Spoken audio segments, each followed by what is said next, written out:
Right, మనం super exclusive news చూస్తున్నాం. అభివృద్ధిలో ఆంధ్రప్రదేశ్ పరుగులు పెడుతోంది. మాటల్లో కాదు, చేతల్లో. అది ప్రపంచ రికార్డుల వేగంతో రాష్ట్రంలో జాతీయ రహదారుల నిర్మాణం సరికొత్త చరిత్రను సృష్టించింది. బెంగళూరు విజయవాడ ఎకనామిక్ కారిడార్ నిర్మాణంలో భాగంగా కేవలం 6 రోజుల్లో 52 కిలోమీటర్ల రోడ్డు నిర్మించి గిన్నిస్ బుక్లో మన రాష్ట్రం తన పేరును సువర్ణాక్షరాలతో లిఖించుకుంది. అసలు ఈ అసాధ్యాన్ని ఎలా సుసాధ్యం చేశారు? ఈ ప్రపంచ రికార్డు వెనుక ఉన్న శ్రమ, సాంకేతికత ఏంటి? ఈ విజయం రాష్ట్ర అభివృద్ధిపై ఎలాంటి ప్రభావం చూపించబోతుంది? ఇదే అంశానికి సంబంధించి మరింత సమాచారం మా కరెస్పాండెంట్ సుధీర్ మరిన్ని వివరాలు అందిస్తారు. సుధీర్. Thank you Ravi. ముఖ్యంగా చూసుకుంటే కనుక ఏదైతే రాష్ట్ర ప్రభుత్వం పూర్తి స్థాయిలో కూడా అభివృద్ధి విషయంలో అయితే కనుక పూర్తి స్థాయిలో దూసుకెళ్తుందని చెప్పుకోవచ్చు. అయితే ఈ నేపథ్యంలో మనం చూసుకుంటే కనుక ఏదైతే జాతీయ రహదారుల నిర్మాణంలో మనం చూసుకుంటే కనుక సరికొత్త రికార్డు అయితే కనుక మన ఆంధ్రప్రదేశ్ ప్రభుత్వం కూడా పుట్టిందని చెప్పుకోవచ్చు. ఈ నేపథ్యంలో ప్రధానంగా చూసుకుంటే కనుక ఏదైతే బెంగళూరు, కడప, అలాగే కడప విజయవాడకు సంబంధించినటువంటి ఏదైతే ఎకనామిక్ కారిడార్ ఉన్నదో దానికి సంబంధించినటువంటి పనుల్లో పూర్తిస్థాయిలో కూడా దాదాపుగా గిన్నీస్ వరల్డ్ రికార్డు కూడా ఎక్కామని చెప్పుకోవచ్చు. అయితే ఏదైతే ఆ రోడ్డు పనుల నిర్మాణంలో భాగంగా మనం చూసుకుంటే కనుక దాదాపుగా ఏదైతే మనం చూసుకోవచ్చు 52 కిలోమీటర్లకు సంబంధించి దాదాపుగా 6 రోజుల్లోనే కేవలంగా ఏదైతే ఆ ఎకనామిక్ సంబంధించిన రోడ్డు నిర్మాణం కూడా పూర్తిస్థాయిలో చేయడం జరిగింది. అయితే దాదాపుగా 5 రోజుల వ్యవధిలోనే దాదాపుగా 52 కిలోమీటర్లు వేయడం అంటే అది ఖచ్చితంగా అసాధ్యమని చెప్పవచ్చు. అయితే పూర్తిస్థాయిలో కూడా మనకు సంబంధించినటువంటి ఇంజనీర్లు కావచ్చు, అలాగే అక్కడ ఉన్నటువంటి మొత్తం పూర్తిస్థాయిలో ఉన్నటువంటి అందరూ కూడా దాదాపుగా 5 రోజుల్లో ఇదైతే కంప్లీట్ చేయడం జరిగింది. అయితే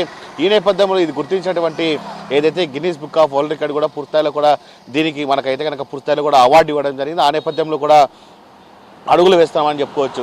అయితే మరోపక్క మనం చూసుకుంటే కనుక ఏదైతే రాష్ట్రంలో కుటుంబ ప్రభుత్వం వచ్చిన అనంతరం కూడా పూర్తిస్థాయిలో ఒక జాతీయ రహదారులని చెప్పుకోవచ్చు. కానీ మరోపక్క అమరావతి విషయంలో కావచ్చు, అన్ని దాంట్లో కూడా ప్రధానంగా అయితే కనుక దూసిపోతున్న పరిస్థితి ఇక నెలకొందని చెప్పుకోవచ్చు.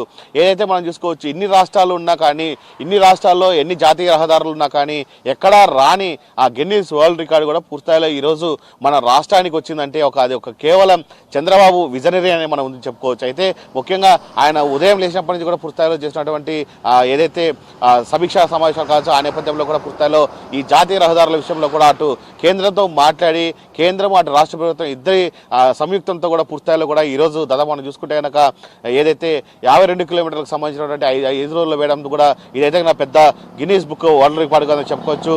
ఇది కేవలం నైపుణ్యమే కాదు, ఇది పూర్తిస్థాయిలో కూడా మనం చూసుకుంటే ప్రభుత్వం ఒరవడితోనే జరిగిందని అయితే మనం చెప్పుకోవచ్చు. అయితే రానున్న రోజుల్లో కూడా పూర్తిస్థాయిలో కూడా పెద్ద ఎత్తున కూడా ఇంకా ఏదైతే రాష్ట్ర ప్రభుత్వం కూడా అభివృద్ధి దిశగా వెళ్లేందుకు పెద్ద ఎత్తున కూడా ప్రయత్నాలు చేస్తుందని చెప్పుకోవచ్చు. అలాగే చంద్రబాబు కూడా పూర్తిస్థాయిలో పెద్ద ఎత్తున కూడా ఏదైతే క్షేత్రస్థాయిలో కూడా ఇలాంటి పనులన్నీ పరిశీలించిన పరిస్థితి అయితే ఉంది. చంద్రబాబు స్పీడ్ చూస్తుంటే కనుక ఇంకా రానున్న ఈ 3 సంవత్సరాల కాలం పాటు కూడా ఆంధ్రప్రదేశ్ రాష్ట్రం అయితే కనుక పూర్తిస్థాయిలో కూడా పెద్ద ఎత్తున ఒక చర్చగా మారే దిశగా వెళ్తుందని చెప్పి పెద్ద ఎత్తున మాట్లాడుకున్న పరిస్థితి చెప్పుకోవచ్చు. ఏదైతే గతంలో మనం చూసుకోవచ్చు నెమ్మదిగా ఏదైతే ప్రాజెక్టులు ఉన్నాయో ఆ ప్రాజెక్టులు కూడా పూర్తిస్థాయిలో ఖచ్చితంగా కంప్లీట్ చేసి ఏదైతే ఆంధ్రప్రదేశ్లో నెంబర్ 1 ప్రాజెక్టులు ఫస్ట్ చేసిన దిశగా కూడా అది కూడా గిన్నీస్ వరల్డ్ రికార్డు ఎక్కే పరిస్థితి అయితే నెలకొంటాయని చెప్పుకోవచ్చు. అయితే ఈ నేపథ్యంలోనే రాష్ట్ర ప్రభుత్వం అయితే కనుక 52 కిలోమీటర్లు రోడ్డు నిర్మాణం చేసి దాదాపుగా 5 రోజుల వ్యవధిలోనే అయితే కనుక గిన్నీస్ వరల్డ్ రికార్డు ఎక్కడంపై అయితే కనుక పూర్తిస్థాయిలో రాష్ట్రానికి సంబంధించిన మంత్రులు కావచ్చు, ఎమ్మెల్యేలు కూడా పూర్తిస్థాయిలో కూడా అందరూ కూడా హర్షం చేస్తున్న పరిస్థితి అయితే కనబడుతుందని మనం చెప్పుకోవచ్చు. Ravi. Right, thank you Sudheer.